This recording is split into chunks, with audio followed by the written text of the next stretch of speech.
ಇತಿಹಾಸನೂ ಇದರಿಂದ ಅದ. ಈಗ ನಿಮ್ಮ ಊರನವರು ಮತ್ತು ಶಂಕದವರು ಊಟ ಮಾಡಂಗಿಲ್ಲತ್ರಿ ಯಾತ್ರ ಸಲುವಾಗಿ ಏನು ಕಾರಣ ಪ್ರಮುಖ? ಹಾಂ, ಸರಿ ರೀ. ಇದು ನಮ್ಮ ಒಂದು ಪೂರ್ವಜರಿಂದ ನಡೆದುಕೊಂಡು ಬಂದಂತಹ ಒಂದು ರೀತಿಯಾಗಿದೆ ಸಂಘ. ಹಾಂ, ಈ ಸಂಘಗಳು ಎರಡು, ಒಂದು ಕರ್ನಾಟಕ ಚಡ್ಚಣ ತಾಲೂಕಲ್ಲಿ ಇರ್ತಕ್ಕಂಥದ್ದು ಹೊಳೆ ಸಂಘ, ಒಂದು ಜತ್ ತಾಲೂಕದಲ್ಲಿ ಇರ್ತಕ್ಕಂಥದ್ದು ಮಡ್ಯ ಸಂಘ ಅಂತ ಕರೀತಾರೆ. ಆ ಸಂಘ ನಮಗೇನು ಹೊಸ ಇದು ಅಲ್ಲ, ಅದು ಮಲಕಾರ ಸಿದ್ಧನ ತಾಯಿಯ ತವರು ಅವರು.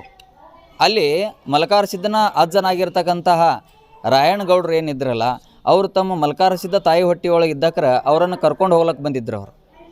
ಆಗ ಇಲ್ಲಿಯ ಧರ್ಮರು ಅಂದ್ರೆ ಮಲಕಾರ ಸಿದ್ಧನ ಕಾಕ ಮತ್ತು ಬಾಬಾಗಳು ಏನು ಹೇಳಿದ್ರಪ್ಪ ಅಂತಂದ್ರೆ, ಈತನನ್ನು ನೀವು ಕರ್ಕೊಂಡು ಹೋಗಬೇಡ್ರಿ, ಈತನ ಶ್ರೇಷ್ಠವಾದಂಥ ಜೇಡಿ ನೀರ ನಿಮ್ಮ ಊರೊಳಗೆ ಆಗಿ ಬರೋದಿಲ್ಲ ಅಂತ ಹೇಳಿದಕ್ರೆ ಆ ರಾಯಣಗೌಡರಲ್ಲೇ ಏನಿತ್ತಪ್ಪ ಅಂತಂದ್ರೆ ಒಂದು ಸ್ವಲ್ಪ ಶ್ರೀಮಂತಿಕೆ ಮದ ಅಹಂಕಾರವನ್ನು ತುಂಬಿ ತುಳುಕ್ತಾ ಇತ್ತು ಅವರಲ್ಲಿ.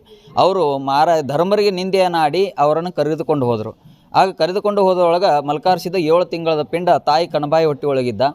ಆಗ ಪೂರ್ವದೊಳಗೆ ಗಂಟಲು ಎತ್ತಿನ ಮೇಲೆ ಅಂತ ಮಗಳಿಯನ್ನು ಕರ್ಕೊಂಡು ಹೋಗುವಾಗ ಆಗ ಏನಾಯ್ತಪ್ಪ ಅಂತಂದ್ರೆ ಮಗಳ ಇದಕ್ಕೆ ರಾಯಣಗೌಡಿಗೆ ಹೇಳ್ತಾಳೆ, ಯಪ್ಪ ನನಗೆ ನಿದ್ದೆ ಬರ್ಲಾಗತ್ತದ, ಅದಕ್ಕೆ ಸ್ವಲ್ಪ ನನಗೆ ಏನಾದರೂ ಕಥೆಯ ಭಾಗನ ಹೇಳು ಅಂತಂದಕ್ರೆ ರಾಯಣಗೌಡರು ಕಥೆಯನ್ನು ಹೇಳೋದು ಬಿಟ್ಟು ತಮ್ಮ ಮನೆಯಲ್ಲಿರ್ತಕ್ಕಂಥ ಐಶ್ವರ್ಯ ಸಿರಿ ಸಂಪತ್ತು ಆರೋಗ್ಯ ಭಾಗ್ಯಗಳನ್ನೇ ವರ್ಣನೆ ಮಾಡ್ಕೊತ ಹೊಂಟಿದ್ದವ. ಆಗ ಬೇವರಿಗೆಯಿಂದ ಸಂಕಗ ಸೀಮೆ ಒಳಗೆ ಆ ಕಂಟಲು ಎತ್ತಿ ಯಾವಾಗ ಕಾಲು ಇಡ್ತೋ ಆವಾಗ ನಿಂತು ಬಿಡ್ತದೆ ಆಕಳ ಎತ್ತ. ಆಗ ಹೊಳ್ಳಿ ನೋಡಿದ ತಕ್ಷಣ ಎತ್ತು ಮುಂದೆ ಬರೋಲ್ದಾಗ ರಾಯಣಗೌಡ ಹೊಳ್ಳಿ ಮಗಳಿಗೆ ನೋಡ್ತಾನೆ, ಮಗಳು ನಿದ್ದೆ ಹೋಗಿಬಿಟ್ಟಿದ್ರು. ಆದ್ರೆ ಅಲ್ಲಿವರೆಗೆ ಹೂವು ಅಂತಕ್ಕಂಥ ಶಬ್ದವನ್ನು ಕೇಳಿಸ್ತಾ ಇತ್ತು. ಆ ಹೂವು ಯಾರು ಹತ್ತಾರ ಅಂತ ಅನ್ನೋದು ಗೊತ್ತಾಗಲಿಲ್ಲ. ಆಳಗೆ ಕೇಳ್ತಾನೆ, ಹೊಟ್ಟೆ ಒಳಗಿನ ಪಿಂಡ ಹೂವು ಅಲ್ಲಾಗತ್ತಿತ್ತು.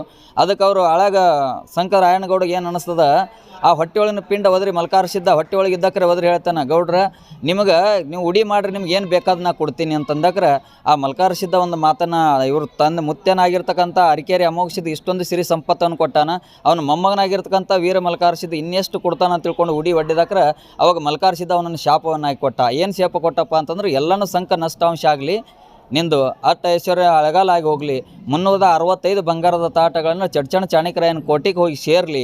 ಅದೇ ರೀತಿಯಾಗಿ ನಿನಗೆ ಕೊನೆಗೆ ಕಟ್ಟಿಗೆ ತರ್ಲಾಕ ಒಂದು ಹಗ್ಗ ಮತ್ತು ಒಂದು ಕಣ್ಣಿ ಒಂದು ಕೊಡಲಿ ಅಷ್ಟೇ ಉಳಿಲಿ ಅಂಥೇಳಿ ಅವನಿಗೆ ಶಾಪವನ್ನು ಮಾಡಿದ. ಅದರ ಜೊತೆಗೆ ಇನ್ನೊಂದು ಶಾಪನ ಏನು ಮಾಡಿದಪ್ಪ ಅಂದ್ರೆ, ನಾ ಎಲ್ಲಿ ಇರ್ತೀನಿ ಅಲ್ಲಿ ವಂಶಾವಳಿಗಳು ನಿನ್ನ ಭೂಮಿ ಒಳಗೆ ಕಾಲು ಇಡಬಾರ್ದು ಪರಂಪರೆಯವರೆಗೆ ಅಂತಕ್ಕಂಥ ಒಂದು ಶಾಪವನ್ನು ಕೊಟ್ಟಿದ್ದಕ್ಕಾಗಿ ಇವತ್ತಿಗೂ ಕೂಡ ಇಲ್ಲಿ ಉಮದಿಯ ಎಲ್ಲ ಸಮಾಜದ ಎಲ್ಲ ಧರ್ಮದು, ಇವನ್ ಮುಸ್ಲಿಮಾನ್ ಸಮಾಜದ ಹಿಡಿದು ಇವತ್ತಿಗೆ ಸಂಘ ಜೊತೆಗೆ ಯಾವುದೇ ವ್ಯವಹಾರ ಸಂಬಂಧಗಳನ್ನು ಇಟ್ಟಿಲ್ಲ.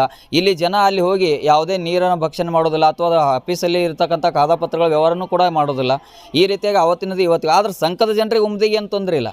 ಇದು ಶಾಪ ಆಗೋದ್ರಿಂದ ಉಮದಿಯ ಜನರಿಗೆ ಪಕ್ಕದಲ್ಲಿ ಸಂಘದೊಳಗೆ ಪ್ರಾಬ್ಲಮ್ ಇರೋದ್ರಿಂದ ನಾವು ಅಲ್ಲಿ ಸಂಘಕ್ಕೆ ಹೋಗೋದಿಲ್ಲ. ಇದೇ ಒಂದು ಕಾರಣ. ನೀವು ಹೆಣ್ಗಂಡು ಮಾಡಂಗಿಲ್ಲ? ಇಲ್ಲ, ಯಾವುದೇ ಇಲ್ಲ. ಊಟ ಮಾಡಂಗಿಲ್ಲ? ಇಲ್ಲ ಇಲ್ಲ, ಯಾವುದೇ ವ್ಯವಹಾರಗಳನ್ನೇ ಇಲ್ಲ ಆ ಸಂಘದ ಜೊತೆಗೆ.